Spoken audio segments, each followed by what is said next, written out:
교회에서 구제를 위한 7 일꾼들을 세웠습니다. 그 중에 첫 이름으로 거론됐던 스데반이 오늘 회당에서 또 거리에서 허락하신 그 교회 밖에서 복음을 전하다가 하나님의 또 이 복음을 또 능히 선포하다가 순교를 당하는 그 장면이 묘사되어 있습니다. 스데반은 헬라파 유대인이라고 합니다. 그러니까 유대인인데 그 부모가 다른 지역에서 살다가 거기서 태어난 그 유대인인 겁니다. 그리고 그 이름의 뜻은 면류관입니다. 면류관. 그래서 제가 이번 주 올린 그 칼럼에도 그 명화를 보니까 그 사람들도 이걸 다 알았었나 봐요. 그 그림에 보면 스데반의 그 위로 하나님이 보이고 예수님이 보이고 주변에 사람들이 돌을 들어서 스데반을 치려고 할 때 그 사울이라고 하는 자, 나중에 이제 바울로서 하나님의 이 복음 전도를 했던 이 사람 앞에 옷을 던져놓고 그런 장면이 묘사되어 있는데 그 그림에 특이하게 천사들이 면류관 하나를 스데반에게 이렇게 건네주는 그 그림이 있더라고요. 그래서 이 유럽의 이 성화를 그렸던 사람들은 이 성경의 내용을 잘 알고 있었던 거구나. 이 깊이가 있어야 그 그림으로 다 이 성경의 내용들을 함축해서 다 표현하는 거고, 뭐 음악도 그런 것 같습니다. 하나님에 대한 이 마음과 신앙의 이 내용들을 알 때 또 그 깊이 있게 그것을 또 표현할 수 있고, 작곡자들도 다 그런 거잖아요. 찬양곡들을 쓸 때, 합창곡들을 쓸 때 하나님에 대한 이 내용이 충만해져서 그 내용을 요약적으로 이렇게 표현한다는 게 참 놀라운 것 같습니다. 여튼 이 스데반이라고 하는 사람은 예루살렘에 있던 사람이 아니고 어느 그 유럽의 다른 나라에서 태어나고 지내다가 하나님의 성령이 임할 때 이쪽 예루살렘으로 들어온 하나님의 사람이었고, 이제 하나님의 일꾼으로 세움 받았을 때 교회에서는 이 고아와 과부를 돌보는 이 구제 사역을 위해서 세웠는데 그가 성령의 충만함으로 교회 바깥으로 나가 복음을 전하다가 이런 순교를 당하게 됩니다. 복음을 전할 때 우리가 지난번에도 한번 봤었는데요, 3가지 반응이 나타납니다. 첫 번째는 베드로가 복음 전했을 때 3,000명이나 회개하고 돌아왔죠. 그 3,000명이나 회개하고 돌아온 사람들은 유대인들이었습니다. 그러니까 하나님을 내가 안다라고 하고 모세도 알고 모세를 통한 율법도 알고 하나님에 대해서 배워왔던 사람들, 어렸을 때부터 이 하나님에 대해서 부모로부터 배워오고 따랐던 사람들, 이 사람들이 회개하고 돌아온 겁니다. 그 회개 요점은 우리가 예수 그리스도 없이 하나님을 섬긴다고 했고 알았다고 했고 하나님을 따른다고 했다, 믿었다고 했다. 예수님이 없는 것이 하나님 앞에서는 그게 하나님을 거부하고 반대되어 있는 건데 그걸 모르고 우리가 그 예수님을 죽여버렸다. 이것을 회개한 사람들이 돌아왔습니다. 그리고 또 이 많은 사람들인 것 같지만 그거보다 더 허다한 많은 사람들은 반대했습니다. 거부했습니다. 끝까지 그 복음을 받아들이지 않고 오늘 말씀에 나온 것처럼 스데반도 잡아다 죽이고 베드로도 잡아다 죽이고 나중엔 바울도 잡아다 죽이고 다 잡아다 죽입니다. 순교하도록 다 그냥 참수하게 되고 그런 일들을 겪게 됩니다. 또 어떤 사람들은 이 복음에 대해서 무관심한 사람들 있죠. 그 헬라인들 있잖아요. 철학자들, 이런 사람들은 세상의 이 지혜가 우리의 힘인데 이 철학 사상이 우리의 살아가는 어떤 힘이고 우리 존재에 대한 어떤 설명과 어떤 이유를 거기서 찾았는데 그 복음을 들어보니까 그걸 미련하다고 했잖아요. 무슨 십자가에서 죽은 자가, 그 형벌을 받은 자가, 그 흉악범들이나 십자가에서 죽는데 그 형벌을 당한 자가 무슨 우리의 구원자냐라고 하면서 세상의 사람들이 무관심하고 멸시하고 그랬다는 겁니다. 그러니까 복음을 가지고 산다라고 하는 것은 세상의 어떤 칭찬을 기대하는 게 아니고 늘 이 3가지 반응이 있다는 거예요. 그거를 받아들이고 회개하고 돌아오는 사람이 있고, 그걸 거부하고 반대하고 박해하는 사람들이 있고, 또 그거에 대해서 무관심한 사람들이 있다는 겁니다. 이 3가지가 늘 존재한다는 거예요. 근데 신기하게도 이 하나님의 복음이 계속 세례도 받는 사람도 늘어나고 성령을 받고 교회가 늘어나는 것 같지만 결국에는 예루살렘 교회가 박해 때문에 다 박살이 나거든요. 다 성도들이 다 흩어져 버리거든요.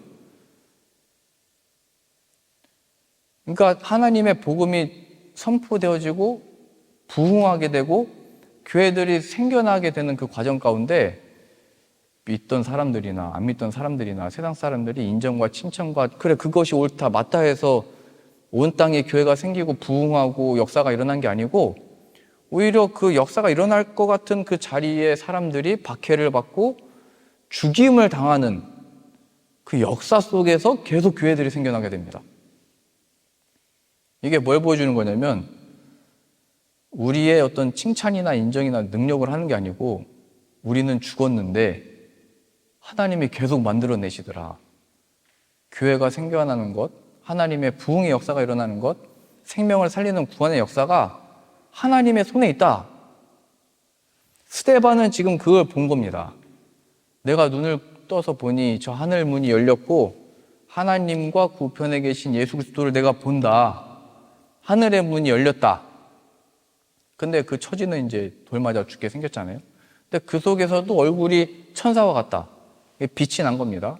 그렇게 빛날 수 있었던 이유는 우리 생명조차도 우리의 죽음조차도 하나님은 다 하나님의 일하시는 도구로 사용하셔서 하나님의 일을 이루실 것을 믿었기 때문입니다. 자신의 육신에 해당하는 것을 죽임당하는 것을 두려워하지 아니하고 생명의 근원 되시고 부활을 만들어내신 그 하나님을 알았기 때문에 그의 얼굴에는 뭐 쉽게 얘기하면 여유가 있었던 겁니다. 어느 속에서요?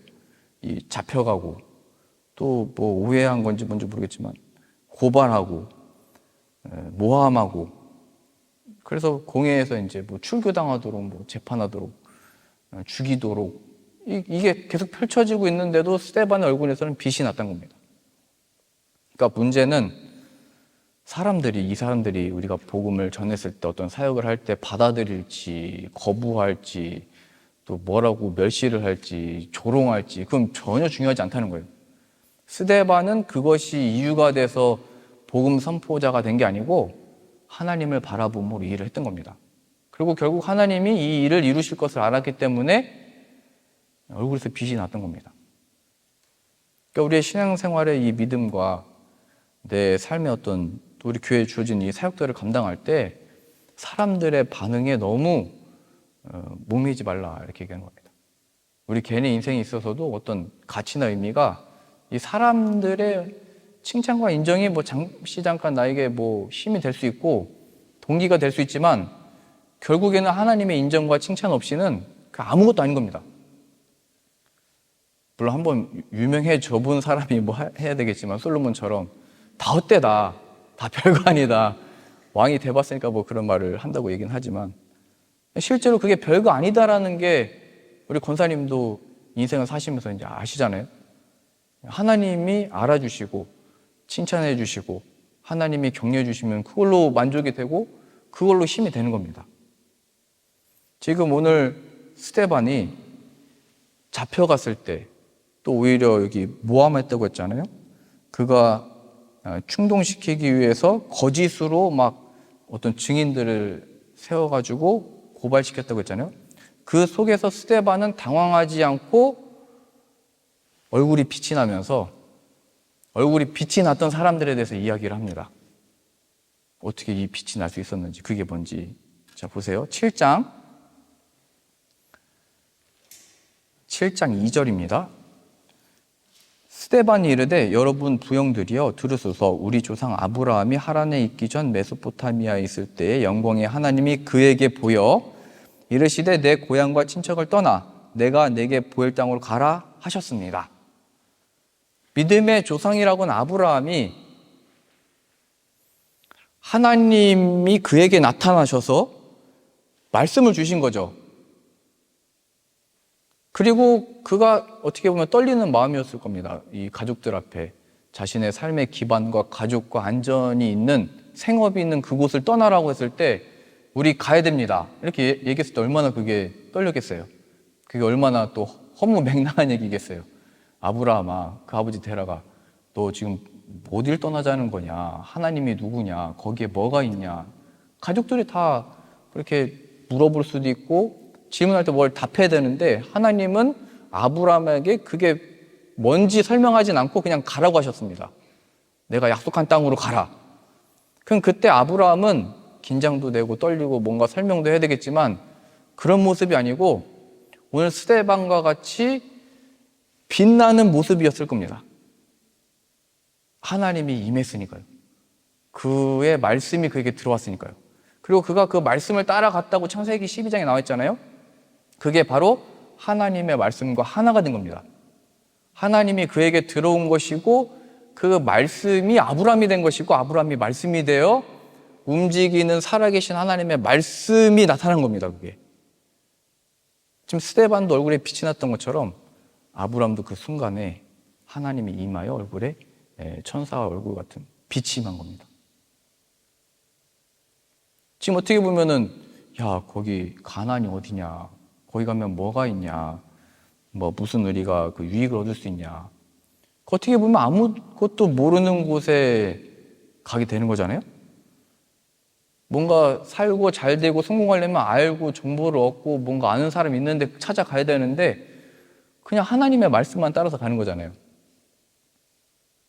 마치 초대교회가 박해를 받아 다 해산되고 없어져 버렸으나 많은 교회가 생겼던 것처럼 아브라함은 그곳에 뭐가 있는지 모르나 마치 그는 그 모든 기반을 떠나서 죽는 자처럼 떠난 거죠. 아무것도 없는 대로. 근데 하나님이 그곳에서 자신의 백성들을 만들어냈다. 아브라함입니다.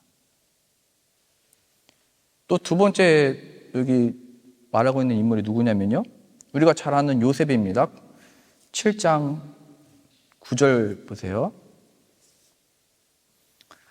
여러 조상이 요셉을 시기하여 애굽에 팔았더니 하나님이 그와 함께 계셔. 이렇게 표현되어 있죠. 10절입니다. 그 모든 환난에서 건져내사 애굽 왕 바로 앞에서 은총과 지혜를 주심에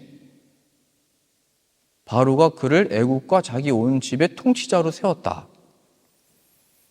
오히려 요셉은 자신의 형제들에게 시기를 받아 죽임을 당한 뻔하다가 그 애굽으로 가는 종들에게 팔아버리자. 상인들에게 돈을 받아서 자신의 동생을 팔아버린 겁니다. 이 사람도 죽임을 당하는 거잖아요. 끝나버린 거잖아요.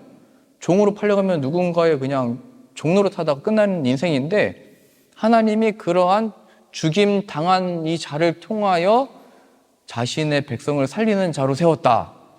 나와 있잖아요. 거기에서 하나님이 그와 함께 계셨고 그가 바로 왕 앞에 섰을 때 은총과 지혜를 주셨다. 그래서 바로 왕이 그를 보고 감동받은 거죠. 이런 지혜가 어딨냐, 이렇게 어떻게 내 꿈을 해석해내고 이 꿈에 대한 예언을 이 사람이 어떻게 하냐. 그때 요셉의 모습은 마치 스데반과 같이 아브라함과 같이 얼굴에 빛이 나고 있었을 겁니다. 또 왜냐하면 하나님이 임한 것이고 하나님이 그 입에 지혜를 주셔서 그 꿈을 풀어 해석하게 하고 앞으로의 흉년을 준비하는 그 일에 예언을 하잖아요. 이게 똑같은 겁니다.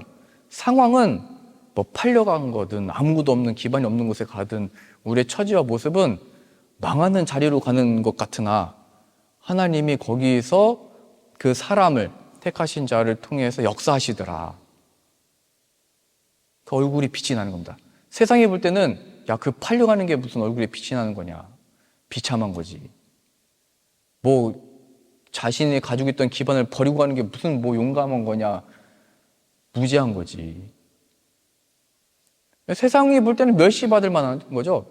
왜 거기서 잘하고 있는데 거기서 인정받고 거기서 잘해야지 왜 그렇게 하냐. 근데 하나님이 그렇게 한 사람을 보내셔서 역사를 이루셨다는 거예요. 지금 뭐 수도 없이 계속 설명하고 있는데요. 30절 보실까요? 30절. 40년이 참에 천사가 신의 산 광야 가시나무 떨기 불꽃 가운데서 그에게 보이거늘. 모세 얘기하는 겁니다. 37절 보세요. 이스라엘 자손에 대하여 하나님이 너희 형제 가운데서 나와 같은 선지자를 세우리라 하던 자가 곧 이 모세다. 신의 산에서 마르던 그 천사와 우리 조상들과 함께 광야교회에 있었고 또 살아있는 말씀을 받아 우리에게 주던 자가 이 사람이다. 자신이 힘이 있을 때 그 왕자의 권위로 자신의 백성들을 보살피고 통치하고 다스려 보려고 했으나 그 백성들이 누가 당신은 우리들의 왕으로 세웠습니까? 누가 우리한테 뭐 심판을 내려달라고 했습니까? 이렇게 얘기하니까 이제 실족해가지고 또 바로도 그렇게 행했던 이 모세를 보면서 죽이려고 했다고 표현되어 있잖아요. 그때 도망가서 40년 동안 광야에서 지내는 겁니다. 이게 말하자면은 도망가 버린 인생, 누군가가 추격해오고 있는 인생, 어떻게 보면 끝나버린 인생이잖아요. 그러니까 40년 동안 광야에서 지금 도망자의 삶을 살고 있잖아요. 그런데 그에게 하나님이 가시떨기 나무에서 불꽃으로 임해가지고 말씀을 주셨고, 여기 표현된 대로 살아있는 말씀을 받아. 그래서 모세가 하나님의 말씀이 되어 그 말씀이 애굽에 들어가서 하나님의 뜻이 펼쳐지고 있는 겁니다. 그러니까 성경에서는 하나님의 말씀을 받을 때 갑자기 무슨 능력을 받고 힘이 생기고 다른 사람들에게 인정을 받고 이런 게 주어지는 게 아니고 마치 죽는 자와 같은 모습으로 다 나타났다. 그 속에 중요한 것은 하나님이 나타나시고 함께 하시고 말씀이 주어져서 그 사람이 말씀이 됐다. 그 사람들을 통하여 말씀이 증거됐고 하나님의 약속이 성취됐다. 이게 계속 뭘 보여주고 있는 거냐면 예수 그리스도가 이 땅에 오셔서 십자가에서 죽으셨으나 하나님이 그를 살려내셨고 살아나신 그 예수 그리스도가 우리의 구원자가 되셨다. 하나님이 하시는 일이다. 그래서 지금 구약의 인물들의 어떤 박해나 핍박이나 조롱이나 이 광야에서 숨어 사는 거나 도망자의 인생이 예수 그리스도를 통한 구원이 무엇인지에 대한 개인적인 삶이지만 다 그 설명들이 되고 있는 겁니다. 우리들이 당하고 있는 고난이나 박해나 핍박이나 여러 어려움들이 이게 오해든 누군가 우리를 공격하든 뭐 상관이 없는 겁니다. 이러한 삶을 통하여 하나님이 우리의 삶을 복음으로 만들어 버리셔서 나타내시려고 역사하시는 겁니다. 요셉도 물론 그가 이 하나님의 계시를 받았을 때 무슨 뜻인지 몰랐다라고 이제 우리가 해석할 수 있습니다. 아브라함도 그 가나안이 뭔지 모르고 갔다 이렇게 표현됐잖아요. 그 말씀을 그냥 따라갔다고 했잖아요. 아직 하나님이 펼치실 일과 그 역사를 모르지만 믿음으로 순종하여 따라갔다고 표현되어 있는 거예요.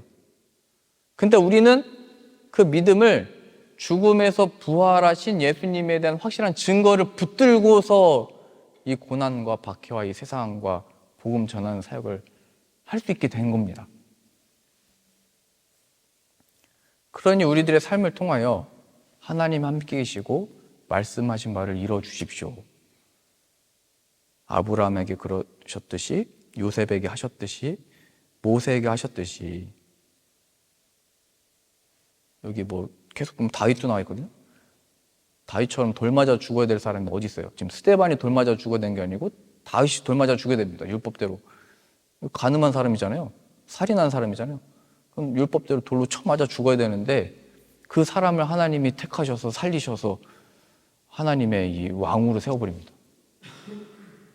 그러니 우리들이 처한 그 상황 가운데 우리에게 하신 그 말씀이 이루어질 줄로 믿습니다. 하나님의 영광이 임하기를 원합니다. 하나님의 뜻만이 펼쳐지기 원합니다. 예수 그리스도 안에서 약속하신 이것을 믿습니다. 예수님에 대한 표현을 요한복음 1장 14절에 이렇게 표현하고 있습니다. 말씀이 육신이 되어 우리 가운데 거하심에 우리가 그의 영광을 보니 아버지의 독생자의 영광이요 은혜와 진리가 충만하더라. 말씀이 육신이 되어 이 땅에 오셨다. 그것처럼 하나님의 말씀이 우리들에게 주어지고 그 말씀이신 예수 그리스도가 우리 안에 주어졌을 때 우리가 하나가 되는 겁니다. 우리의 삶이 말씀이 되는 겁니다. 그래서 내가 이게 선포한 게 이 사람이 받아들일지, 뭐 회개하고 그 세례를 받을지, 거부하고 공격할지, 무반응일지가 중요한 게 아니고 우리의 모습 자체가 복음으로 말미암은 그 순종이 복음이기 때문에 그게 역사하고 들어간 겁니다, 이미. 그리고 그 열매를 맺는 때는 하나님이 허락하신 때에 펼쳐지게 되는 겁니다.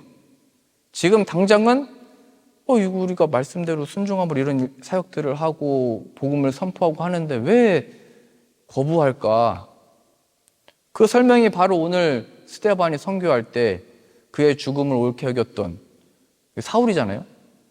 그 사울은 이 스데반 죽는 것을 옳게 여겼다고 되어 있습니다. 그의 곁에서 그걸 보고 있었고 사람들이 스데반의 옷을 벗겨서 바울 앞에다가 그 사울 앞에다가 가져다 놨다고 그랬거든요.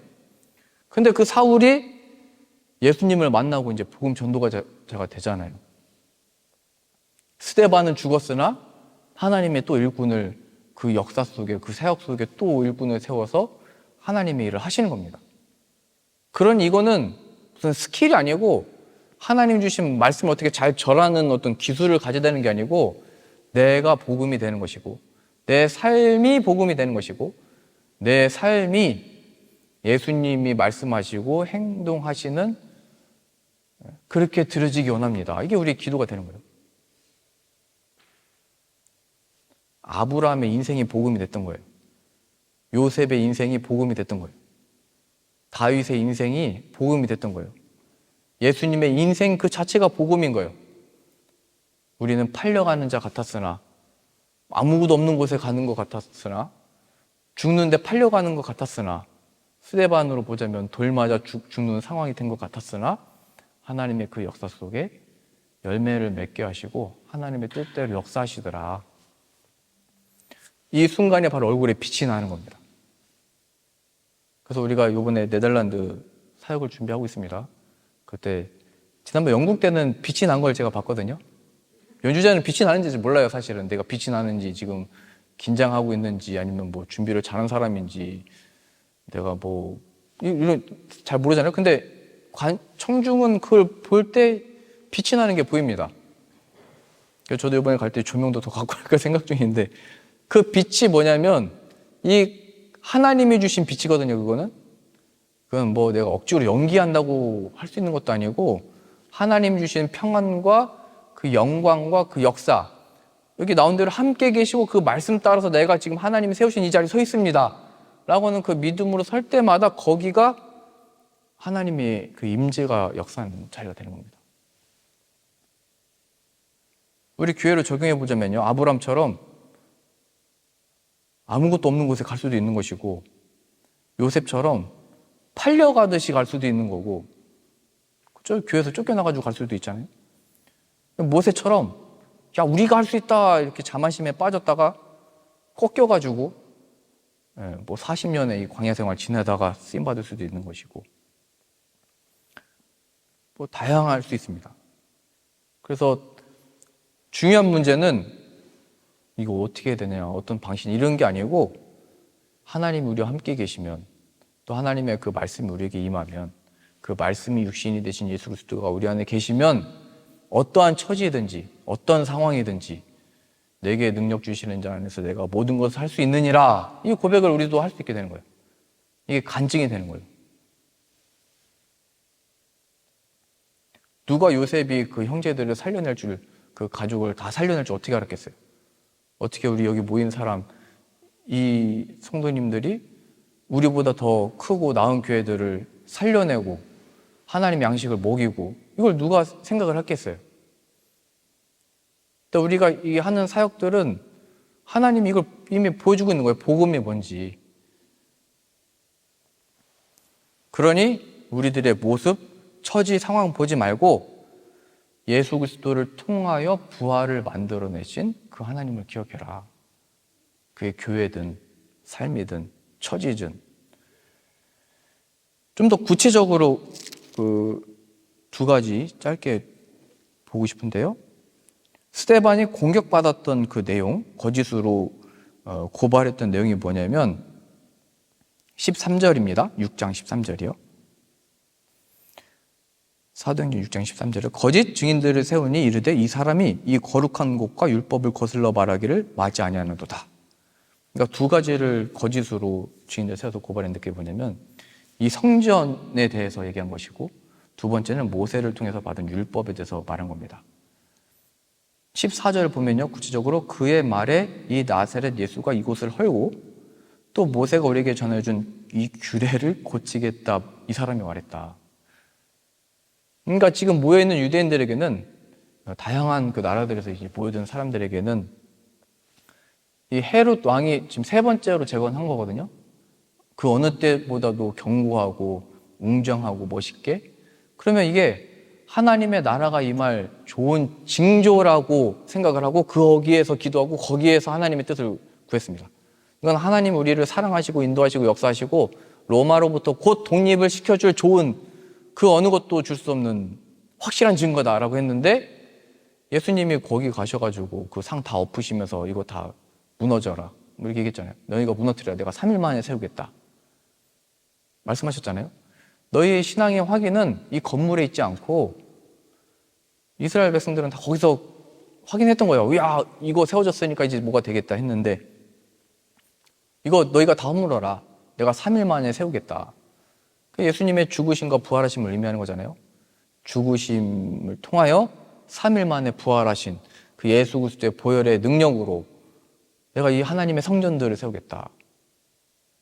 예수 그리스도 위에 세워지지 않으면 아무것도 아니다. 이걸 나타냈던 거잖아요. 그랬더니 우리가 붙들었던 것에 대해서 이 스데반과 예수 그리스도도 그걸 허물어라. 내가 세우겠다. 예수가 세우겠다. 예수 없으면 아무것도 아니다 얘기하니까 그걸 싫어했던 겁니다. 그 두 번째도 보면 모세를 통해서 받은 율법이잖아요. 성경에도 없는 많은 율법들, 많은 규칙들을 만들어서 그걸 지키지 않으면 다 정죄하고 하나님의 백성이 아니다라고 정죄를 했습니다. 그때 이 스데반, 또 예수님도 하신 말씀이 뭐냐면, 너희가 영생을 얻기 위해서 이 율법을 연구하고 상고하고 뭐 외우고 하는데 이 율법이 바로 나에 대해서 말하고 있는 거다. 이 율법을 안다고 하면서 나를 모르는 것은 아무것도 모르는 거다. 그래서 다 화가 난 거잖아요. 스데반도 이 율법의 완성, 율법의 요구는 바로 예수 그리스도를 통하여 얻을 수 있는 것입니다. 그런데 당신들은 이 선한 것을 받고도 이 말씀이 육신이 되신 예수 그리스도를 보지 못하고 하나님의 아들인 것을 인정하지 못하고 십자가에 당신들이 못 박아 죽였습니다. 그래서 잡아다 죽인 거잖아요, 스데반도. 그러니까 우리가 하나님의 살아계신 증거라고 하는, 뭐 우리가 교회 건물이 생겼든, 하나님의 무슨 돌판을 뭐 받았든, 뭐 자고 일어났는데 꿈에서 하나님이 계시의 말씀을 받았든, 그게 중요한 게 아니고, 그것의 근원이 되시고 그것의 내용이 되신 예수 그리스도가 없으면 아무것도 아니다 얘기하는 거예요. 여기 한 가지 더해서 더 붙들었던 게 뭐냐면, 아브라함의 우리가 자손인데, 늘 이 얘기했잖아요. 우리가 무슨 아브라함의 자손인데 무슨 우리가 자유를 얻어야 되냐. 우린 이미 아브라함의 피가 우리의 몸에 흐르고 있고 우리가 구원받을 하나님의 백성이다. 그 얘기했더니 예수 그리스도의 영으로, 오직 예수님의 이름으로 영적인 이스라엘이 하나님의 백성이다. 육신의 이스라엘이 구원을 받는 게 아니고 이 영으로, 예수님으로, 예수님의 보혈로 그의 이름을 영접하는 자가 구원을 받는다. 그래서 우리가 붙들고 있는 것들이 있을 겁니다. 그게 성전이 됐든 집에 걸어놓은 십자가가 됐든 아니면 내가 신앙생활 해왔던 어떤 과거의 경험이든 체험이든 다 상관이 없는 겁니다. 예수 그리스도 없으면 아무것도 아니다. 내가 예수 그리스도가 아니고 다른 것을 붙들었던 것을 회개해야 됩니다. 그리고 예수님으로 충만케 되어져서 그 말씀이 육신이 되어신 예수 그리스도가 내 안에 계시기 원합니다. 예수님이 내 안에, 내가 예수님 안에 거하기 원합니다. 그때 우리들에게 주어진 삶 가운데 이제 모든 세상과 또 모든 어떤 사람들의 나를 바라보는 시선을 기준으로 삼지 말고 예수 그리스도 안에서 하나님 함께 계시고 나를 인도하고 계시고 이 복음의 영광을 드러내시기 위하여 나를 지금 여기 두셨다는 것을 기억하셔서 이 길을 끝까지 걷는 저 여러분들 다 되실 수 있기를 바랍니다.